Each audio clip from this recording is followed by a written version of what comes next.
فوز ويعقى الله على دينه.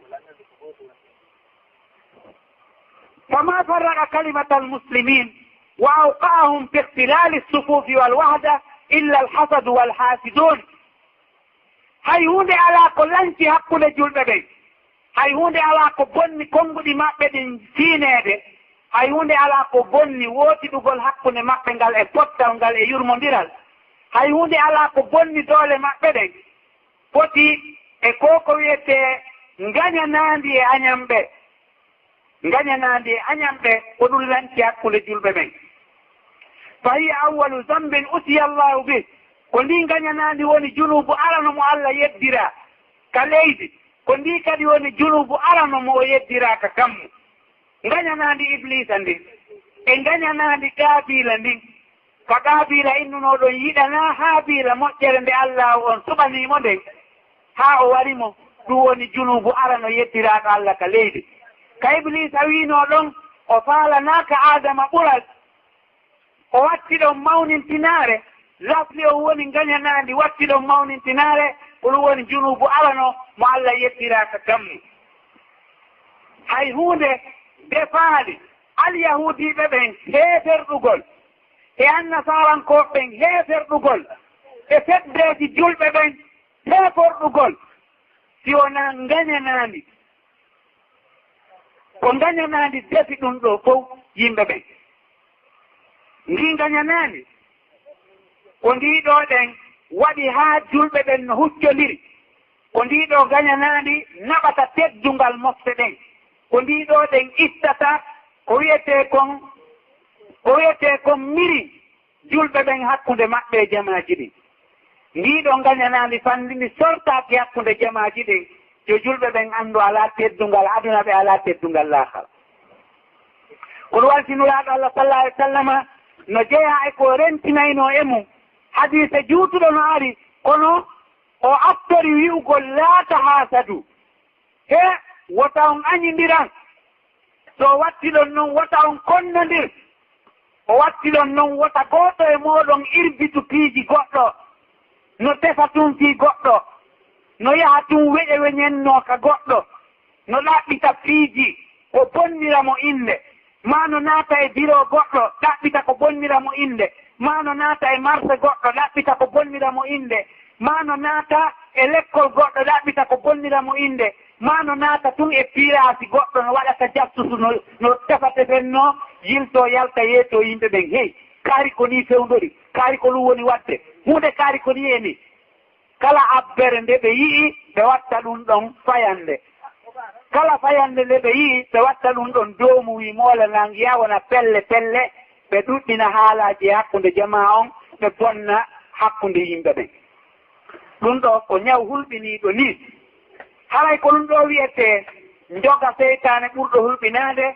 ari e hadise mo imamu Abu Dawuda filli, Abu Hurayrata radiyallahu anhu fillimo, Abu Dawuda yaltinimo ka deftere makko, wonulaɗo no maaki iyakum wal hasad, mi rentini on gañanaɗi, fa inna alhasada yakulu alhasanat kama takulu nnaru alhatab. mi rentini on gañanaɗi, ko gañanaɗi ñamirta moƴƴi ɗin wono yiite ñamirta carmalle yorɗe, ko gañanaɗi ñamata moƴƴi wono yiite ñamirta carmalle. goto noon faalaka yo moƴƴi mum ñaame, joni noon si oti faalaka yo terto gañanani. ari e hadise nulaaɗo Allah sallallahu alayhi wa sallama no rentini e gañanani ndin ha o maaki la yazalu nnasu bi hayr ma lam yatahasadu, yimɓe ɓen no e jam fanni ɓe añidiranaali. imamu Tabarani yaltini on ɗon hadis. ari e gimi ibnu abdi rabbi al andalusi yaltini ka deftere makko wiyetende Iqdul Farid, kono o wowlaali yimɗo ɗi on, o woli ɗon o inni ma yuhsadu lmar'u illa min fadailihi, wo neɗɗanke añantaake yona sabu moƴƴere nde Allah on waɗanimo. ko ɗum waɗi ayiyata gooto no añani taafu hunde joni si tawi noon ɓe añaniram mielaɓe felde ɗabli min annasi ahlul fadli kad husidu, feɗɗi e yimɓe moƴƴunoɓe joginoɓe ɓural ɓe tawata no gorɗi ɓurinmi ɓeeɗo feƴƴiino kono tawa hiɓe añanano lorranoɓe hay hunde ko lorri ko añamɓe ɓen. o ɓeyditi ɗon wi'ugol fadama li walahum ma bi wa ma bihimu. kanko on o torani hoore makko Allah e añamɓe ɓen tigi. o wi yo Allah on duuminanan o waɗana ɓe sifa komi mari kon o hokkora men fof. wa mata aksaruna gaydan bima yajidu bima yahsudu. neɗɗanke no maayira pikkere sabu ko añanta kon. goɗɗo kadi wi'i abul aswadi du'ali kankadi o wi'i e yoga e defte makko hasadul fata islam yanalu sa'ayahu. woɓe añi o sagataɓe añanimo fi hen ɗum ɓe heɓali moƴƴere nde woni heɓde nden ka o rewi ɗon ha o heɓi ko heɓi kon ɓe wawali heɓude kamɓe ɓe fof ɓe yaltidi kono Allah jonni mo kanko jonnaali ɓe. ɓe fof ɓe ɗaɓɓiti Allah jonni mo kanko jonnaali ɓe. o landata ko goɗɗo so wala. o inni woɓe añani oɗo sabu ɓe heɓali ko heɓi kon fal kullu a'da'un lahu wa husumu. ɓe fof ɓe woni ayɓe makko ɓe woni wenjayɓe mo. كدرائر الحسناء قلنا لوجهها حسدا وبغدا إنه لدميم. o watti ɗon wona neɗɗanke labaɗo woni ko debbo maa ko gorko añamɓe mo ɓen watti e hoore makko ko kaanuɗo digi fi tungañe naani. ɓenni on ko kaanuɗo hala noon fof no suddi ko labaɗo. watara allabiba muhassadan وترى اللبيب محسدا لم يجترم. ay aaden jogiiɗo hakkille no añana hala noon o bonna hay hunde. o añane hala o bonna hunde o waɗa o wi'a o waɗine o wi'ine haa sabu ngañanaande tun. satmu rijali wa irduhu mastumu. ma satama rijala wa irduhu mastumu. o yenna worɓe hala wirtaare makko nden kañum kadi no e nder koyra no e nder hoyre sabu naka neɗɗanke wirti julɓe ɓen wo Allah kadi wirtaymo. Allah no accamma haa wirta goɗɗo a wirtaymo tun Allah kadi wirte. ko ɗum waɗi sinulaaɗo no maaki man satara musliman satarahullah. komo surri julɗo tun Allah surramo. mana muɗum awa mo wirtimo kadi Allah wirtaymo.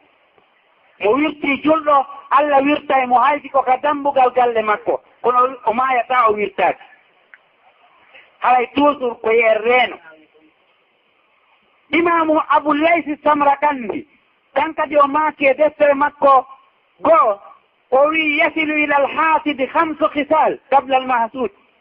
o wi piiji joyi hewtay añanɗo ko adiiɗi hewtude añanaaɗo on. womono faala yo ndaaru piiji joyi ko tumaɗi hewti añanɗo on siɗi hewta noon añanaaɗo on. wo goo on hammulla yankati ko ande nde lannata ka yiɗa añanɗo o no aani tu Allah ittantamo ande. ɗum ko goo kañum e musibatul la yujaru alayha. haray himo mari masibo himo suni tun himo tirɓindi tun e hoore o heɓata joddi e muɗum o heɓata baraji. ka wiya woymo himo wulla himo aani mo wembi e hoore o heɓata baraji sabu on yimɓe ɗon. kañum e wi'ugol man damatun la yuhmadu alayha. o heɓay ninse mo tawata o jarnatake e makko. wa suhtu radd o heɓay tikkere Allah. wa galbu babi tawfiq Allah kadi uddanaymo dambugal hawrindinede e sawaba. ka o yaari o Allah jaɓata o martina. o ɓeyditi ɗon hen ɗum